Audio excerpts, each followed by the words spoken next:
Hello and welcome to the Women's Football Review. I'm Maria and joining me today is Rich, the Rich of Eagle-Eyed Football. Not any old Rich, but the Rich, the owner, the boss, the one who lets us on his channel every week. How are you, Rich? How are you doing? I am very well, thank you.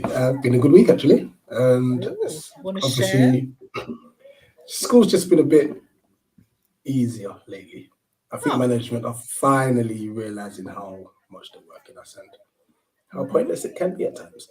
So yeah, but obviously more importantly, Palace women, happy about them, and obviously the FA Cup final this Sunday, not the men's on Saturday, the women's on Sunday. Yes, yeah, and we'll touch on that a little bit later. For those who entered the giveaway to win tickets for the women's final on Sunday, we're going to be doing that towards the end of the show, so that will keep you tuned in and listening. If that doesn't keep you on, I don't know what will. Well, actually, I do know all the amazing stuff we're going to talk about. It's also Mental Health Awareness Week, so we're going to be talking a little bit about how mental health can be affected by certain things that go on online and so on, and link it into football. There's a lot of crazy stuff linked in to damaging mental health through some of the tweets and things that we see online and abuse that people get due to football, which is a huge shame because as far as I'm concerned, football, sport, all of those things are meant to bring people together and actually do really well and help people with their mental health. So we're going to be talking a little bit about that later on. And it's quite apt because I think the week started with a tweet that that one of our regulars actually tagged us all in, and so that's kind of sparked off a conversation. So we're going to talk about that a little bit later. Hello, CM. Hello. Good to see that you're on and listening. I'm looking forward to all the comments as well. So make sure you do comment and join in with all the fun that's going on. So I'm going to start off with the women's results. It was the final day of the Super League on Sunday. Was it Sunday or Saturday? Sunday, I believe.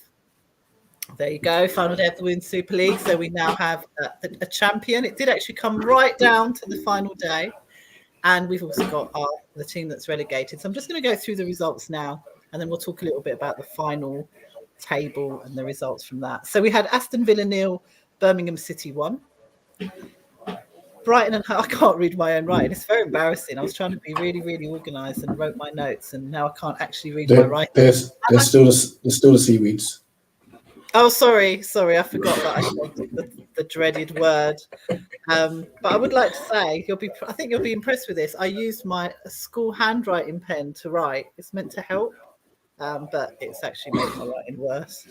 Anyway, the Seaweed 1, Everton 1, Chelsea 4, Manchester United 2, Reading 0, Man City 4, Tottenham 1, Leicester 0, and West Ham 0, Arsenal 2. And so we ended up with the top three. Chelsea won the league. It's their third successive title, and I think their fifth in 6 years. So really impressive from the Chelsea women. And the sad thing is, well, it's sad, depends who you support, but Arsenal were basically beaten by 1 point. They had 55 points, Chelsea had 56, and Arsenal actually looked like they were going to run away with it at the start of the season, but it didn't quite go to plan, which is such a shame because 1 point I think is a horrible way to go. So unfortunately they didn't come away with any trophies, but they do get their Champions League place. The top three women get into Champions League. And we had Man City with 47 points. They started off really poorly, but then kind of started really picking up along the way, and they ended up winning the League Cup, and they're in the FA Cup final on Sunday against Chelsea. So you know, they've been a bit of a success story, how it looked like they weren't going to do very well. And then actually they ended up getting, well, they've got one trophy, one potentially to come as well. So a really exciting end to the Women's Super League. And then, of course, bottom of the league, Birmingham City, unfortunately, they got relegated. And next year, Liverpool come up and join the Super League. So goodbye to Birmingham City. Hopefully they'll bounce back. Well, actually, I'm hoping that Crystal Palace come up next year. But obviously, Birmingham, good luck. Sad to see them go. They left. Actually, I didn't jot down their points, but it was pretty low. They didn't have a good year at all. However, they did win their final game, so at least they kind of went out on a bit of a high, which is great. Yeah. Yep, Chelsea, fantastic, absolutely fantastic. You really can't fault them. Absolutely brilliant. And I think it will make for a brilliant game on Sunday. So anyone who is going to that game, I think it's going to be really, really, really good. Rich, did you decide on what side you're going to be supporting at that game? I'm a neutral. Neutral. You can't be neutral. I'm a neutral. I just want to see a very, very good game of football. And more importantly, I hope Nyla enjoys herself. Yes. So that's brilliant, seeing a dad taking his daughter along to a women's football game. So well done to Rich. An example to you all out there, all the dads out there with daughters, or anyone actually who, you know, nieces, daughters, sisters, get them out to watch a football match. You'll get to meet Nyla on Saturday, actually. Oh, of course, because there's also Crystal Palace. We're now venturing into Crystal Palace zone now. Crystal Palace, actually, and this is really good. If there are any Palace, is it open to anyone? Do you know? I can't Gold remember. member season ticket holders, and if they opened it out now, though, sometimes they do if they haven't sold they up. might do. But anyone, I don't know if it is open, but if you are a Palace fan, member, season ticket holder, junior member, all of that kind of stuff, Crystal Palace are holding open training at Selhurst Park, and I just think it's a brilliant way to have a look at how players train, what they do, and get a little bit closer to the game. So again, if you can take your daughter, your niece, whoever it is, down to watch the open training, it's a unique opportunity. You don't get to see the teams training very often. I don't know if they're going to be doing some kind of show training. I can't see it as being like a regular training. Yeah, it'll probably be quite light because obviously there's the game. They've got a game the next day. Sunday, yeah. So I think that, you know, take your daughter along if you can, or your niece or sister. It's a really good opportunity to get close to the game and see what happens during training. So that is on Saturday. So moving on. So we talked about Mental Health Awareness Week, which is this week. It runs until Sunday. And the theme is loneliness. And one of the things that I am noticing increasingly is that people are really lashing out on, and I know it happens a lot and it's been happening for years, but some of the abuse that is being hurled out on places like Twitter in particular, I think it's so toxic at times. It's Twitter, yeah. Towards female football fans, female football players, female football pundits, female sports journalists, has actually been, it's quite upsetting to see it going on. And it's quite mindless, upsetting. I just do wonder, I wonder what goes through people's minds who do it, to be honest, and why they do it. And I think that's a question that really does need to be explored and answered as to what it is that makes anyone feel that they can abuse someone online that they don't know for no particular reason. And it just kind of made me think, as I said, Mental Health Awareness Week, the theme is loneliness, how social media kind of connects. The whole point of social media is to connect people together. And yet it can create this completely unpleasant kind of environment and world where actually you can end up feeling very lonely and disconnected from the world as a result of interactions on social media. So I just wanted to talk about two things. that happened this week. So the first one, actually, do you want to talk about it a little bit, Rich? So what happened? The tweet with the 15-year-old, and then we can talk a little bit about how it was then handled and what happened going forward. Yeah, you know what? Shout out Rush, who's in the comments as well. I just woke up, as you do, and I sat down and I was like, wait, what? And big up to Brush, obviously, he's tagged myself, you, Samara, and a few others to bring awareness to it. And so I kind of started thinking, what on earth is going on here? It's just a picture of a slush puppy. Until you then open the actual post. And it was just like, I can't believe it. And I read the initial post, and I don't know the last name, I can't remember the name, but she was just mentioning how she actually finally did a face reveal and just got hurled just so much abuse, you know. I believe she's a Liverpool fan as well. Yeah, she's a So she's normally she tweets about football generally. 15-year-old girl. And you just see like not only the abuse, is just like kind of challenging her footballing knowledge and all sorts. It was, I couldn't believe it. Like, and 15. Yeah. Such a young age. Like, why are people so triggered? It is. Yeah. It's disgraceful, to be honest. It was. I was absolutely shocked. I saw that, like you were saying, it was one of the first things I saw because I'd been tagged in the, as we said, Brush actually tagged me in the post, and he'd retweeted and said, you know, it just wasn't on. And as you said, basically, it was just a girl, a football fan. And I think sometimes the minute you say you support a team or you're putting your opinions out there about football, it seems to bring out the worst in people, to be honest.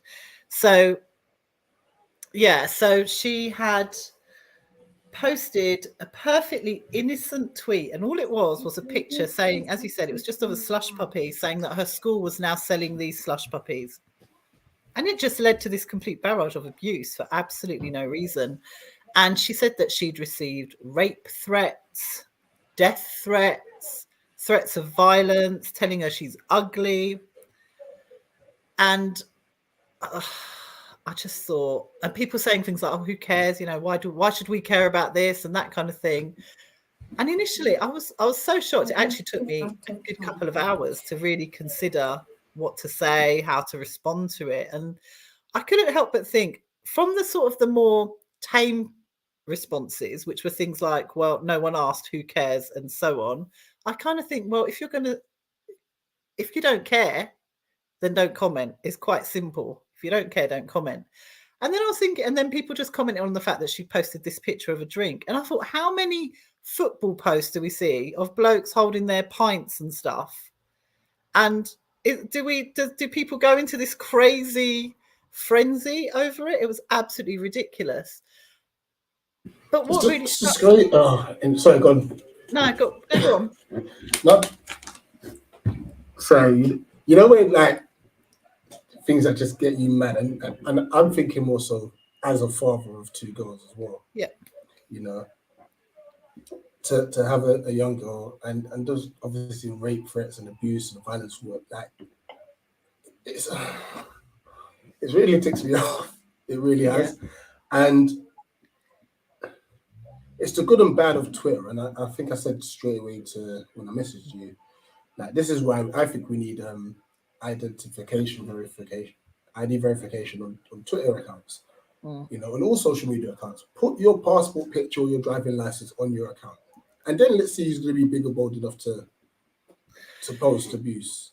I think what's really frustrating is that I feel like we had these conversations last summer during the Euros when there was all the abuse towards the three England players and the racist abuse and all the stuff that was said about them and posted about them. And people were saying, what can we do? What can we do? And it has to come down.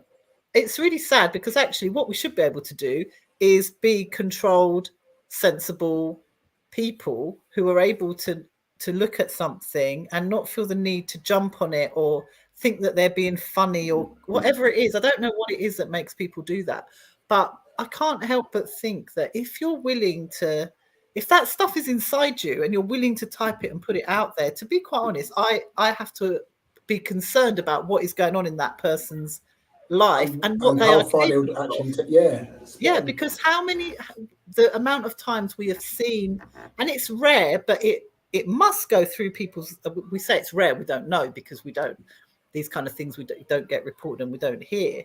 Hello. But if someone is putting out that kind of hate through social media, and they're hiding behind it and whatever, and it isn't funny, so I really can't buy that someone thinks it's funny. If they're putting out that amount of hate, then I have to think about at some point those lines between the social media world, the virtual world, and reality, the real world, become blurred. And there has to be some concern. There has to be, as you said, some kind of ID, some kind of way of actually preventing these people from being able to do that online, or holding them account to it, so that actually if they do think that they're just being funny, then the police or whoever has to get out, has to be able to contact these people and find out what's going on there, because it isn't funny. And actually, for a 15-year-old in particular, a young girl, to receive threats. She said she'd had her face like superimposed onto images and all sorts of things. And this is done by adults. We're not talking about little kids. It was adults that had done this. That's just wrong. And there's a problem there. And I would say that there's a problem both with the people that had done it, and then there's the problems that it can cause for that person at the receiving end. So for that girl, I went through a few of her tweets and she was saying she doesn't care anyway because you can't destroy it. To be honest, I thought she dealt with it in an incredibly mature way. But she was saying things like, you can't destroy my confidence because I never had any to start with, which I thought was actually quite sad in many ways. But the fact that she then, what I liked was that she did repost the picture and said what had happened. And some people carried on even on that repost, which I thought was ridiculous. But what was nice to see was that actually a lot of people were then calling out what had happened and saying it's wrong.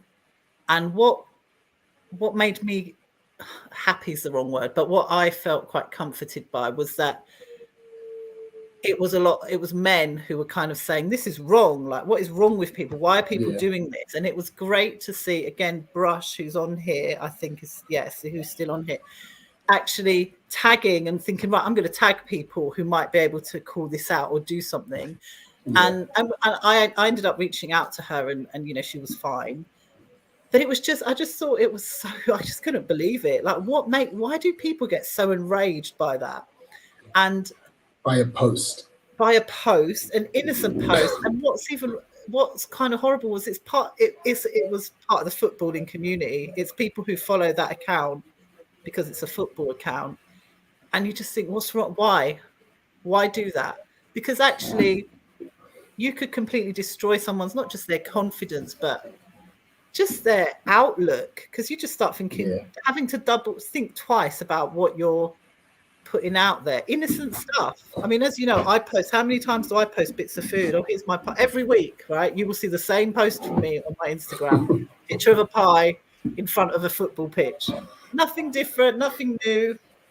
And yet, I don't get any abuse from it. And it did make me wonder, it started to make me think about what kind of accounts people pick on, and whether it's almost, it is almost calculated, because it's usually very, very well-known famous people where you're not going to really get any comeback, but you will get publicity from it. So a lot of these people, they get off on the fact that they're doing something and it's out there and everyone can see it and it excites them, and it's not very pleasant.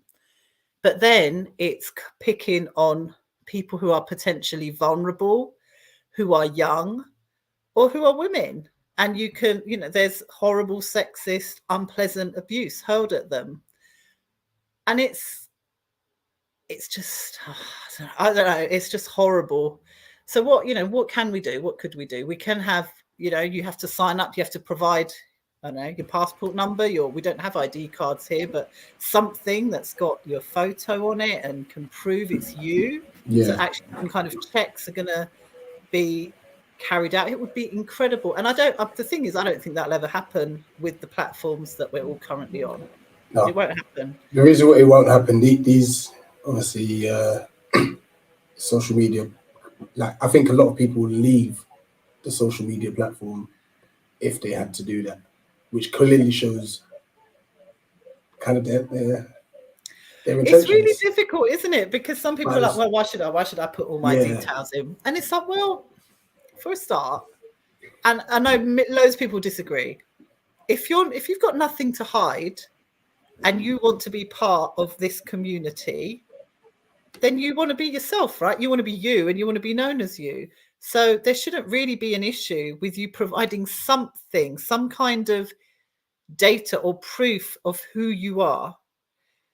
It shouldn't be an issue. And some people say, oh, but then you don't know what's going to happen to your data and this and the other. But there has to be a way where that can happen and where people understand it's both of our it's for your protection and for the protection of others as well. Otherwise, I've got no idea how that can be done. We can't pre-moderate everything. It'd be impossible because of the amount of stuff that goes on. I do also, saying that, I do wonder why companies can't, like Twitter and Facebook and the rest of them, why they can't censor certain words. If the word is in there, that just shouldn't be in there, get rid of it. But I don't know. I don't know what others are thinking we could potentially be doing, but it's impossible. It'd be amazing to have a platform, a new platform, social media platform, where people who join it are people who are quite willing to get on, give their details, give some kind of ID just to prove, or an address, whatever, something that proves you. Because at the moment, you can start any social media account and just tick that you're over 14 and that you're you. Anyway, that's it. I mean, what does that prove? Yeah, I'm over 14. Okay, well, great. So what can we do? What else can we do? What's CM saying? I think a lot of the time people who are in a vulnerable position will then try to pick on and degrade people who they feel are in a similar. Yeah, it's that bullying thing, isn't it? Quite often the bullies have been bullied and there's that kind of vicious cycle. The problem with social media is that it makes it even easier to do it because you're hidden away behind your laptop.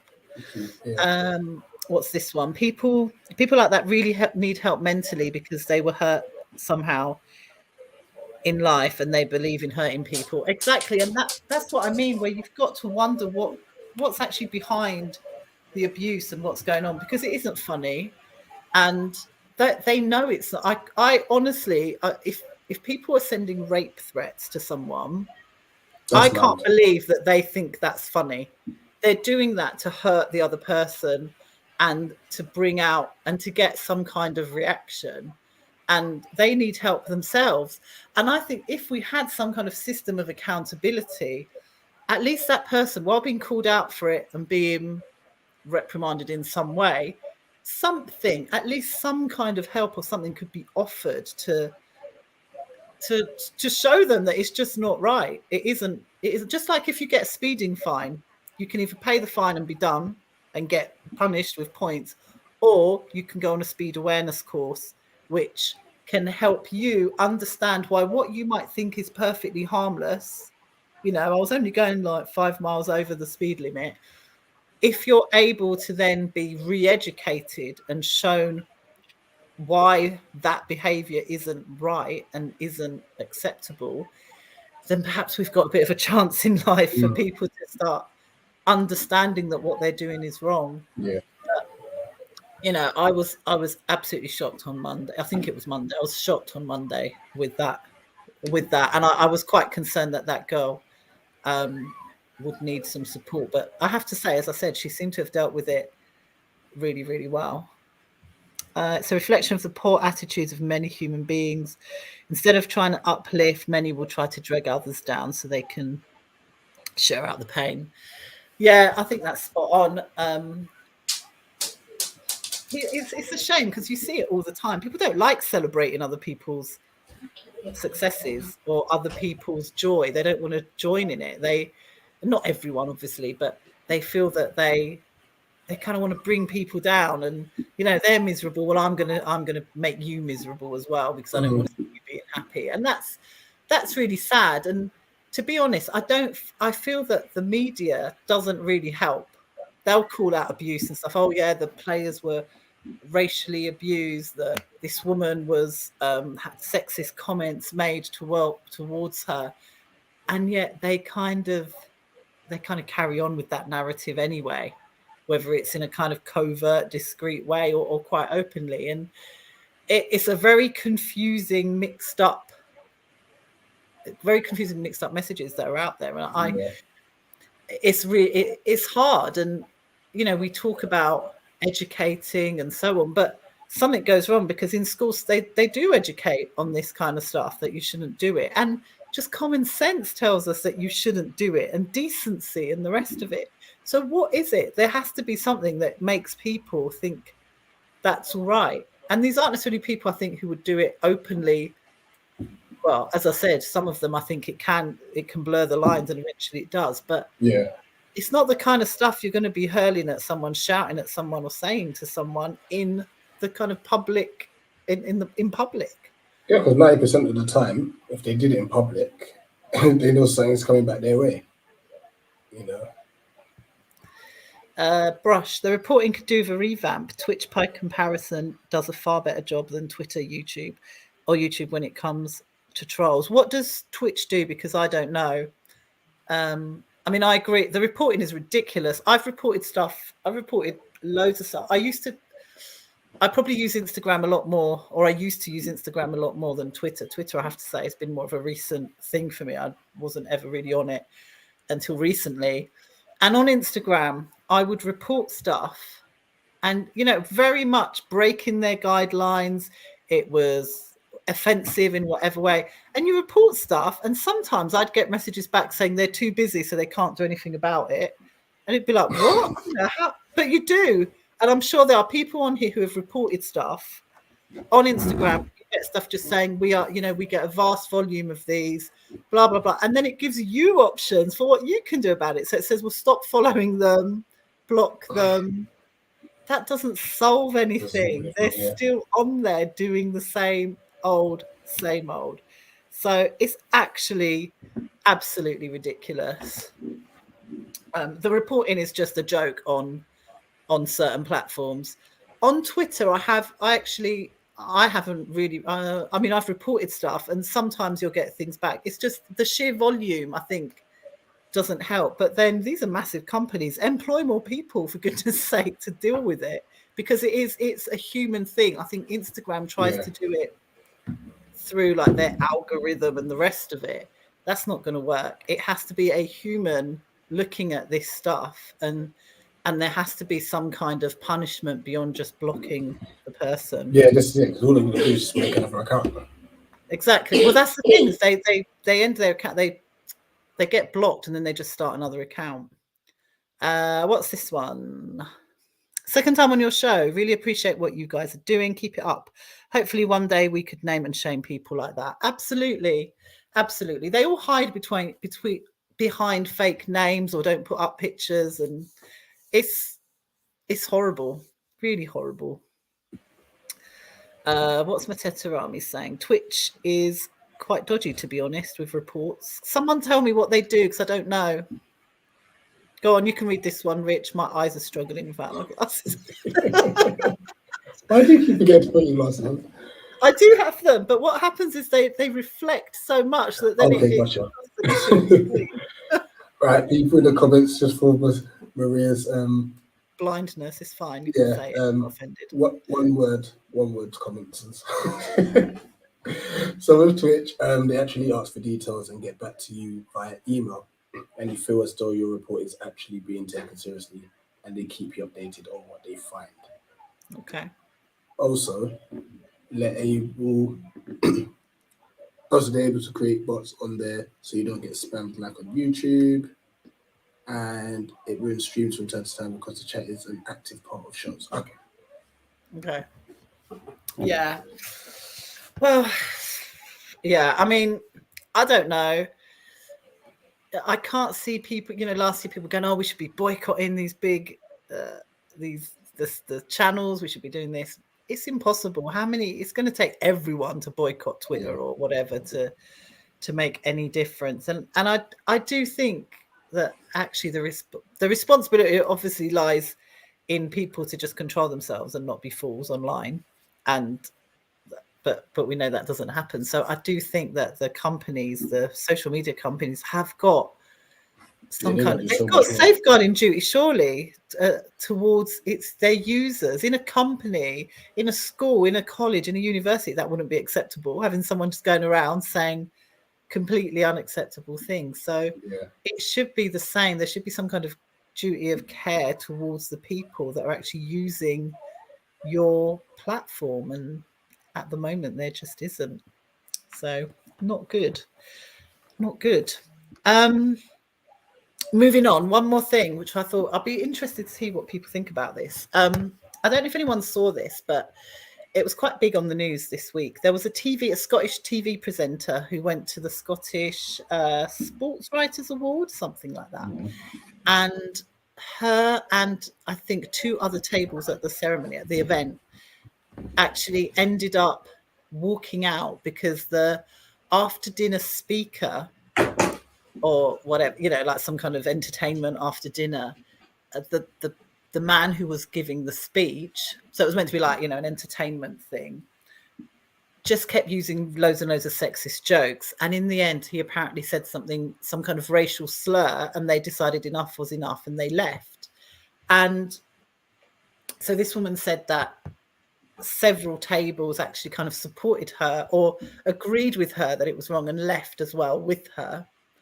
But she also said at the same time there were loads of people just laughing and kind of enjoying the entertainment. And she put out a tweet and said, and I can't remember it word for word, but it was something along the lines of how she had never been made to feel so uncomfortable at that kind of event as she had done that day. And loads of people some people applauded her. They were like, do you know what? This happens a lot at these kind of events. And I read somewhere, I think it was in a report, there was like some kind of article about it, but it said something like female sports reporters, that the percentage is tiny. Literally, we're talking in the single numbers. Right. And how there's a culture of this kind of, mannish, whatever, I don't know, thing that goes on, and these jokes that happen at these kind of events, and people just kind of accept it. So when she spoke out about it, she got loads of backlash of people saying, oh, people can't take jokes these days, and it was just a joke, and oh, it's just today's generation, and blah, blah, blah. I mean, this woman, for a start, today's generation, just completely nonsense. This is a grown, established reporter, presenter, and whatever. And she was literally just called out. She was called out over not being able to take a joke. And people are like, oh, it's just this, this guy is really well known and it's just a joke and blah, blah, blah. And you just kind of think, you know what? This stuff that goes on, because this is behind closed doors. This is like some kind of, an awards thing that the general public wouldn't be at, and you wouldn't see televised or anything like that. And I think in public, awards, comedy, and all of that has kind of cleaned up its act. And I think a lot of people understand that something that potentially you might laugh at, actually, if they understand how it can be very offensive to someone, that they can pull back from that and say, you know what, I laughed, but I now understand why it isn't funny and why we shouldn't say things like that. And I think generally in the public eye, that's what we see, that we pull away from that. And there's this whole, cancel culture, and let's get rid of this person because they said that. Yeah.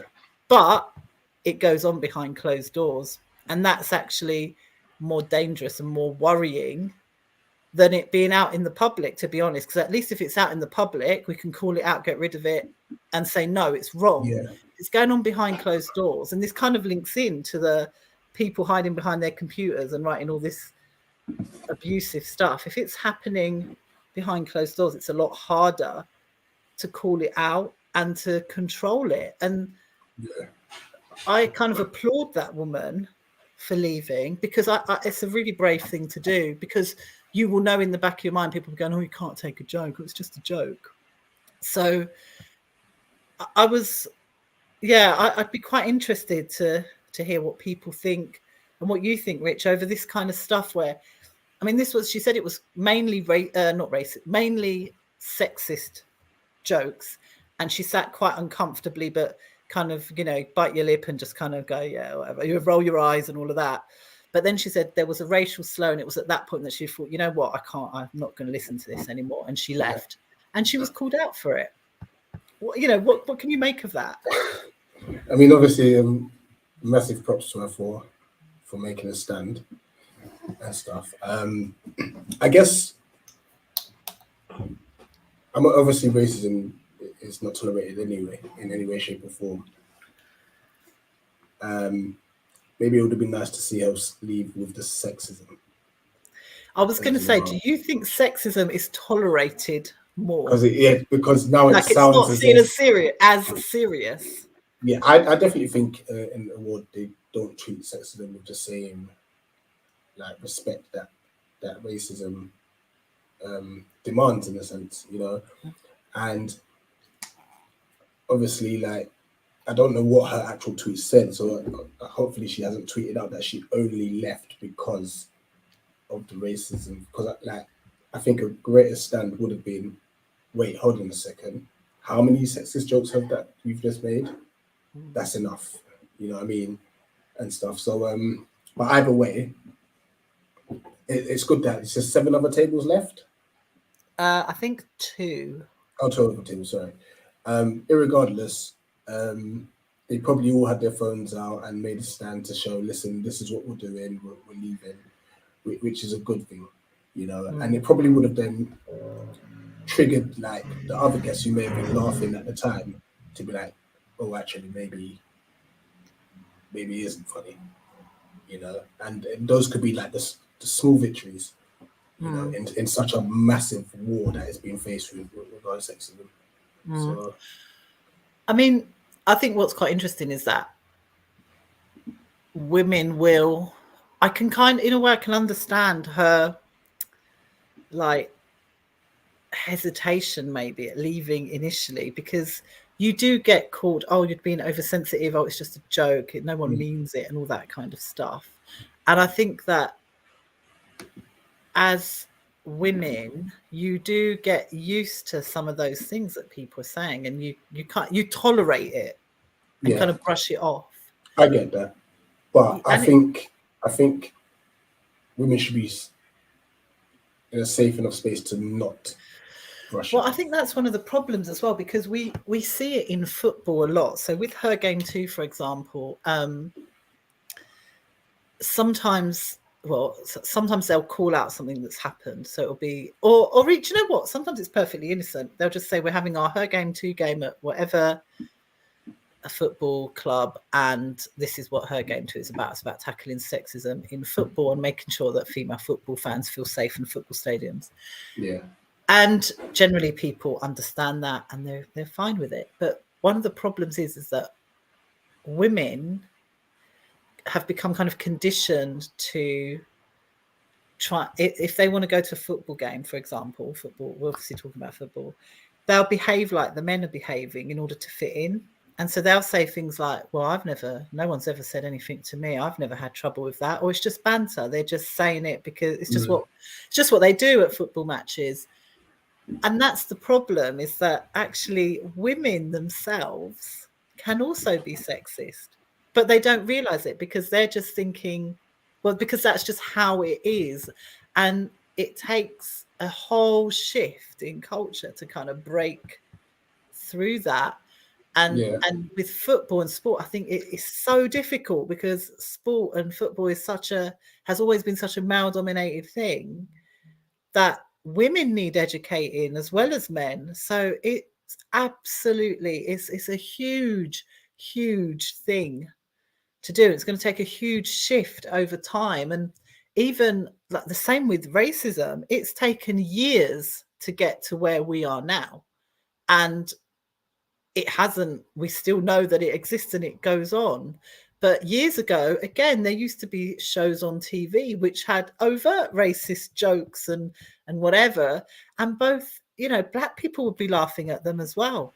Yeah. Asian people would be laughing at them as well. Ethnic minorities would sit laughing at them until there was because it was just something that you're used to seeing, and it becomes ingrained in you as well. So there's this huge shift of education and changing attitudes that is needed to kind of get over that.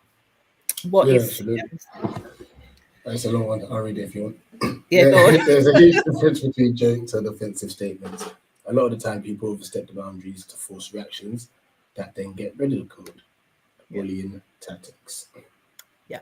Yeah, and we see that all the time. We see it all the time, and we could, go back to the whole Will Smith and Chris Rock thing, and one person's joke is another person's trigger. It's just not. It isn't. It's not good. It's not good at all. But anyway, let's move on to something a little bit more lighthearted and fun. So yesterday, I had the pleasure of going to the Crystal Palace, what they called End of Season Player Awards, which was I was going. I missed that. Really good. Oh, you missed it. Should have been there, Rich. Should have been. Daddy duties. Yeah, I know. So I got to go, and it was really good fun. It really made me think how great it. Crystal Palace still have that lovely community feel to them. That I don't mean this in a negative way. There's like a small club feel that you don't normally get in the Premier League. Small club in the sense of everyone is there. People it feels like a proper tight-knit community. Yeah, I see. Yeah, and you won't get that at massive clubs. There'll obviously be core groups of people and fans that know each other and that kind of thing. But to be honest, to have an open invitation really to fans to go to these awards, it's pretty amazing that anyone, in the end, I think they opened it out, pretty much anyone could go if they wanted to. And it was a free event as well, so you didn't have to pay to be there. And you get to see literally all the teams, not just the team. So there was the first team, there was the under, 18, 23s, the women's team, the managers, the owners, everyone was there. So absolutely amazing. And it was really nice to see both the men's and the women's team honoured there. So there was awards for best men's player, best women's player. These were voted for by the public. And then they also had goal of the season. Now, I'm going to be controversial on this one because I've debated this with a few people already. Goal of the season, voted for by the fans. Now, I've mentioned this before a lot of times on here. The Crystal Palace women's games do not get a huge amount of attendance. I mean, we're talking a very, very small amount of people go to these games. And obviously the men's games are pretty much sold out recently, I'd say. They're doing really well, getting sold out pretty much every game. Now, the goal of the season, it consisted of men's and women's goals, which I think on the surface is great because it is giving equal weight to both the women's game and the men's game. However, as far as I'm concerned, there was no way that any of the women's goals, and I know that one of those goals was people were really kind of bigging it up and really Molly Sharp's one, I think it was. Coral. Was it? Coral Haynes. Coral, yeah, I think it was Coral's one. But also, the bigger the name, the more likely that player's going to get the vote. I just thought there's no way that a woman's goal was ever going to win the goal of the season. And I thought that really they should have actually split out the goals. We should have had the women's goal of the season and men's goal of the season. Yeah. I've been talking to a few people about it, and some people disagree, and others were like, yeah, it's true, because you're never going to get the majority of the fans voting for the women's goal. Not because it's a woman. Yeah, it was Coral. Not because it's a woman, but because there just aren't enough Crystal Palace women's football fans to really be able to back that goal. And I know you could still argue, yeah, but all the fans who had access to voting, and it's all anyway, anyone can vote, I think. All the fans that had access to voting could watch all those goals and pick one. I honestly still believe that you still have to be a fan of that game and that player and so on to probably vote for them. What do you think, Rich? Would you have split them out or kept them together? Yeah, I definitely was had them separated. Reason being, there's already a stigma with the women's game that people don't take it seriously. They'll say, "Oh, the goalie's not really good," or there's always some sort of criticism for the game. So seeing obviously Coral Haynes strike, they're probably just like, "Oh well, should have done better." Then the keepers, they'll find a criticism, Whereas it's women's games, so it's good anyway. Yeah. Whereas obviously, like Will Score won it in the end.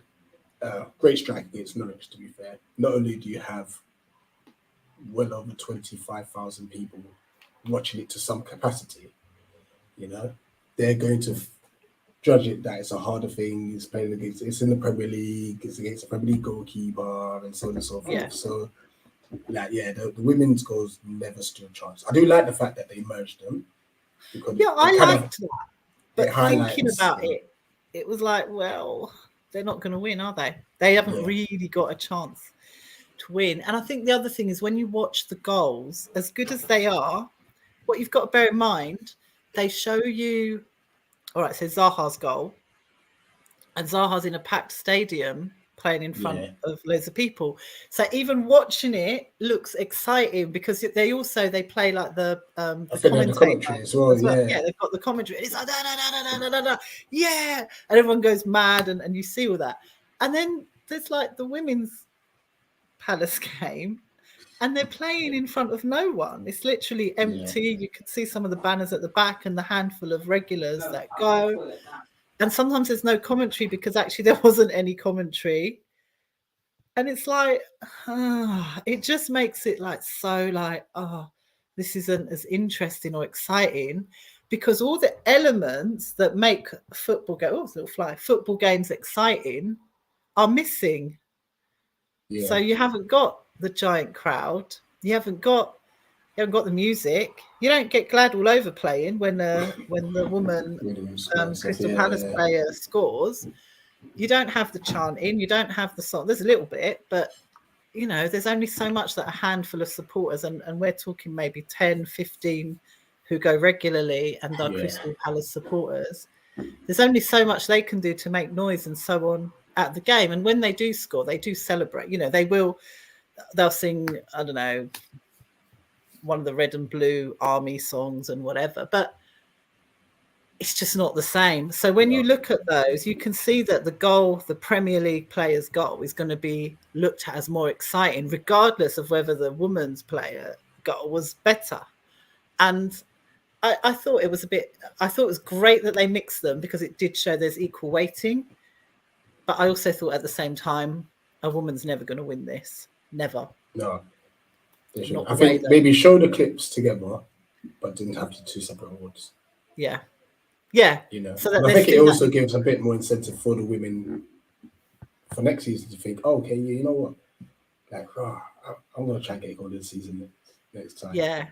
Exactly. I'll tell you what was nice though. There was actually some really lovely video. They made these nice kind of videos and stuff. So they did highlight the women's team, which was really nice.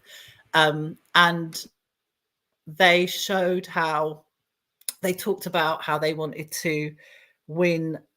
The women were talking about their ambition for the future and wanting to get into the Super League. There was real positivity around it, which I thought was really, really nice. Mateta Army might be able to help me out here.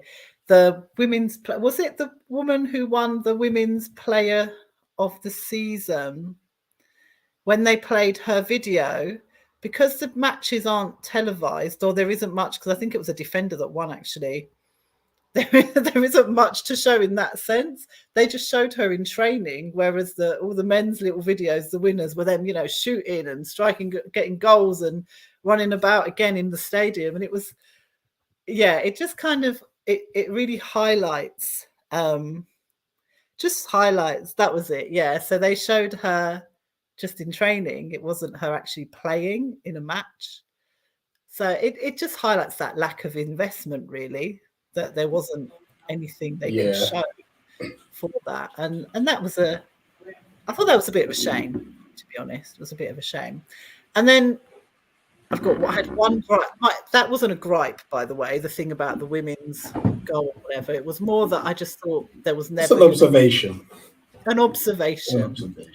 But I did have one gripe. Yeah. I did have one gripe. I'll just read it for you. And my one... What's that, sorry? So it says, you need separate awards, but clubs should definitely start showcasing all. So senior men's, women's teams, as well as under 23s, under 18s, keep transparency throughout the SPI. Definitely. My one gripe at the awards was that when Steve Parish made his speech. Did you catch any of it? Were they showing it on Palace TV? Yeah, it was on Palace TV. I didn't get to watch all of it because duties and stuff.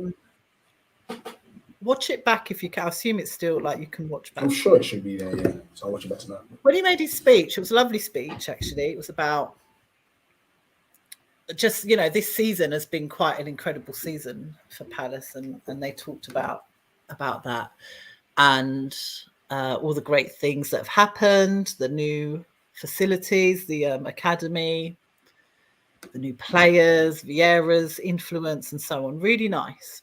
And he talked about it can only get better. He said there's really exciting stuff coming up that he can't wait to reveal to the fans. And there's all this great stuff is going to happen.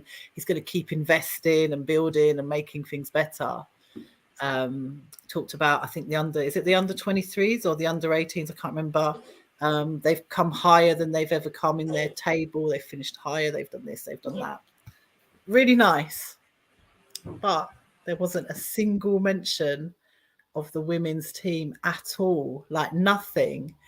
And the women's team this year finished higher than they've ever finished. And actually they finished fourth officially, but they've got the same amount of points as the third placed team as well. But they ended up coming fourth on goal difference.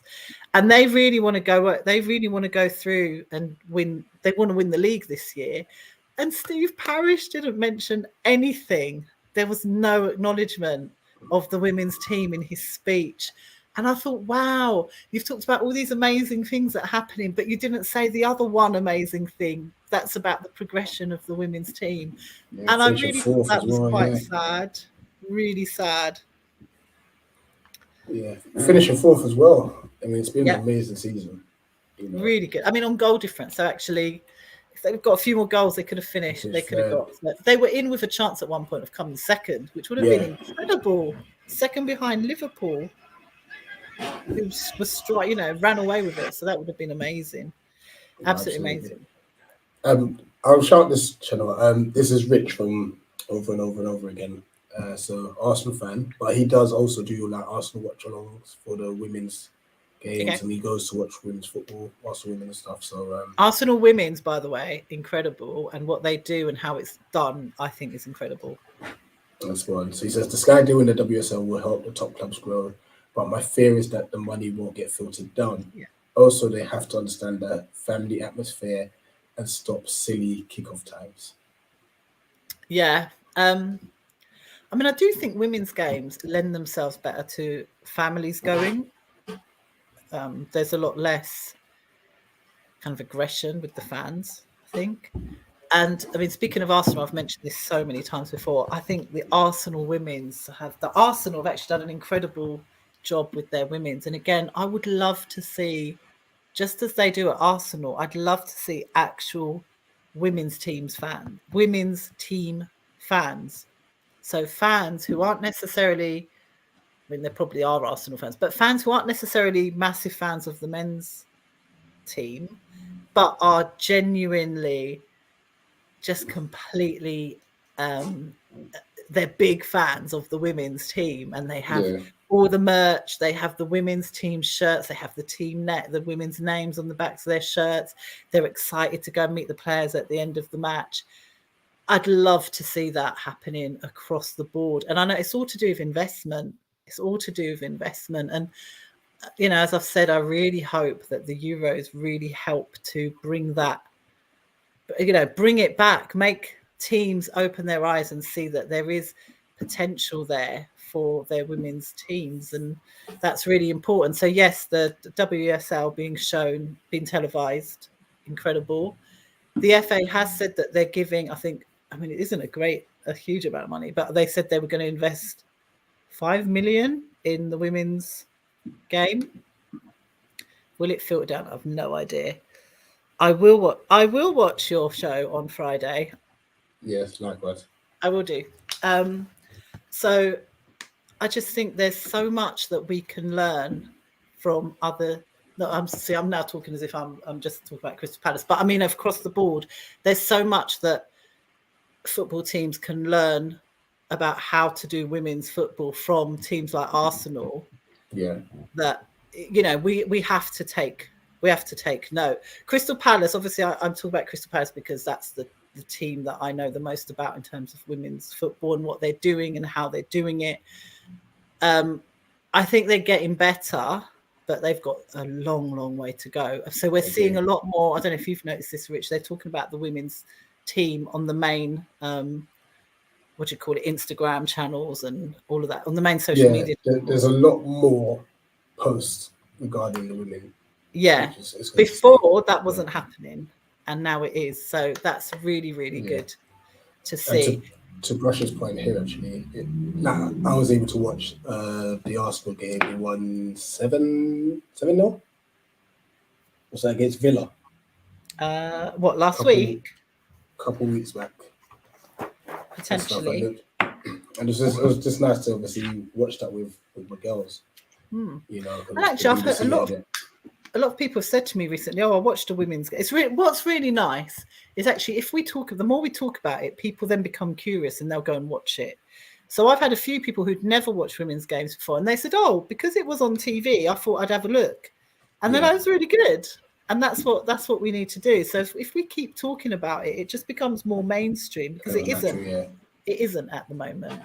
And as I said yesterday at the awards, it was an amazing evening. I really can't fault it in that. Other than, as I said, there was those couple of things that I thought could have been better. But you can see how, and of course, the men's team are the famous ones and so on. But just generally, when the women's team were mentioned, there wasn't as many cheers, there wasn't as much clapping, there wasn't as much excitement. And I'd just love to see more and more families get into the women's games, but also more groups of girls seeing it as a social thing to do together.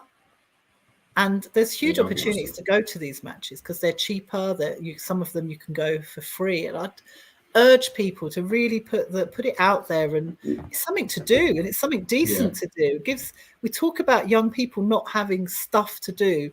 There's stuff out there, but we need to be showing them that it's there. And football, an incredible thing. We talk about mental health. For me personally, football this year has been an absolute kind of escape and lifeline, and definitely battling being on my own or loneliness and whatever it is. So I think we need to talk about kind of the reasons why, as fans, we love this game, and then encourage people to go and watch it and get them interested in it and show them the benefits of doing it. No, absolutely. And the more it gets out there, the more people don't watch, the more people will have a lot less judgmental view of the game. Yeah.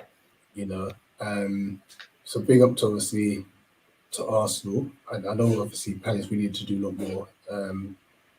Massive shout to Mike from Eagle Eye View, obviously, who absolutely fantastic. He pioneers a lot of the support for the women. Absolutely champions it.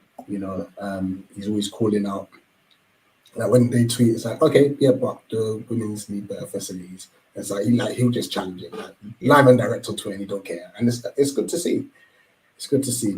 I know that they're going to be doing. I know that the women's team are certainly going to be doing a lot more to try and encourage better attendance and Yeah. kind of highlight their game a lot more. And so hopefully we'll be able to talk about that a bit more next season. Yeah. And hopefully that it will trickle. What the idea is, we hope, is that it trickles into the men's team as well, and the men, you know that it needs to be highlighted by the men's team as well, that the women's team needs to be taken more seriously. Yeah. Attitude towards women's football is changing. I think it will explode over the next 2-3 years. The Euros will be amazing, and if England do really well, that could be a catalyst. You know what? The Euros is going to be exciting. I agree, but I hope the FA Cup final is the catalyst. Yeah, it worries me that the tickets haven't sold out. I thought they might not. You know, I hoped that more tickets would have been sold, and it has been advertised. Definitely, when I was at Wembley for the Palace semi.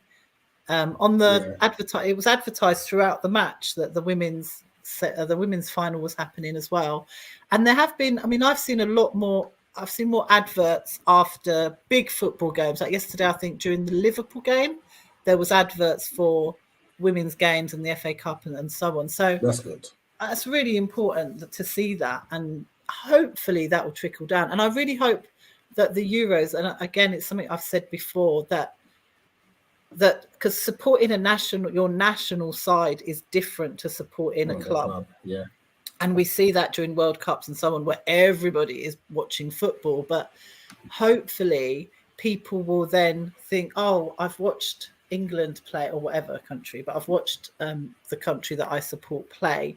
And now I want to see some club level women's football as well. So hopefully it will happen. That is the idea. Which leads me nicely on talking about the FA Cup final. So we've got 2 tickets, a ticket, I was going to say a man's ticket and a woman's ticket. Because what we're doing is we're segregating everyone at the women's FA Cup final. Maria, don't undo all the good work you were doing. We've got man's tickets. No, we haven't got man's and a women's ticket.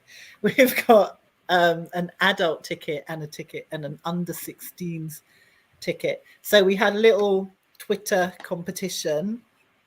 Barcelona and actually next week I'm going to talk about Barcelona. I've read some really interesting stuff about all the stuff we can learn from Barcelona. So we'll do that next week. And actually Samara will be back next week as well.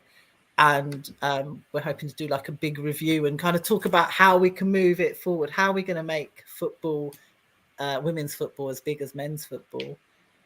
Women's Champions League. Yeah, exactly. The Champions League is really great, actually. Women's Champions League. The European teams are amazing. I managed to watch. I'm going to try and see if I can get to that, if they obviously come down to Chelsea or Arsenal or something like that. Because I did obviously catch the highlights of the Arsenal Wolfsburg one. I was like, yo, this was a good game. Wolfsburg, I thought Wolfsburg were incredible. I watched the first leg of that tie, and I would say, Wolfsburg were really, really good. Really good. Arsenal weren't that great on that day, but I just think we're actually, even our Super League is probably not quite up there with the European stuff. Cool. Okay, so we had a very simple giveaway, and I just asked people to retweet my tweet. Obviously, it is.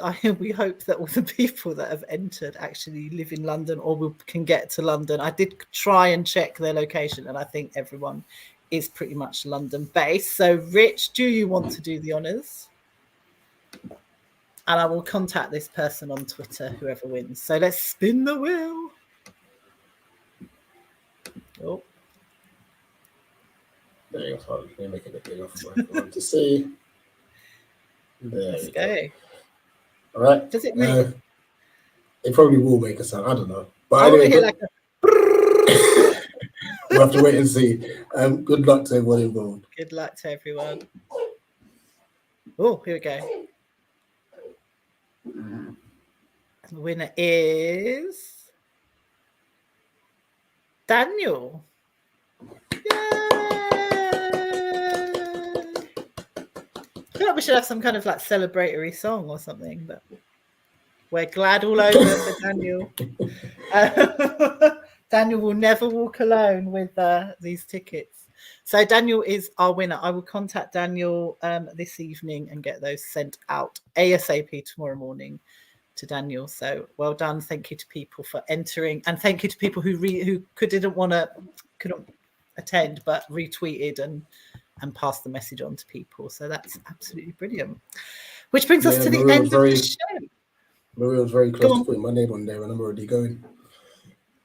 I knew I didn't put your name on there. You were the one who was like, "Would you put my name in it?" I was like, "Well, no." And then you're like, "Oh, that's because I've got tickets anyway." I knew that anyway, that you had tickets, which is why I didn't put you on there. But anyway, yeah. Thank you, Rich, for stepping in, standing in, and guesting on the show. Thank you to everyone in the comments. Yeah, I'm still trying I want to get Super Nick on. CM, sort that out for us, please. That's your job, a task for the week. And yeah, big thank you. Everyone, make sure you're liking, make sure you're sharing, make sure you're subscribing. Charge your phone, Brush. Yeah, exactly. I've done it especially for Brush. We've ended to make sure he can watch the whole show. Thank you to everyone. Brush, again, big thank you for tagging us in that tweet. That actually, the resolution part of it actually made my day. It gave me that nice kind of warm, fuzzy feeling to know that that girl was okay. Fantastic. Thank you so much, and we will see you next week. Bye.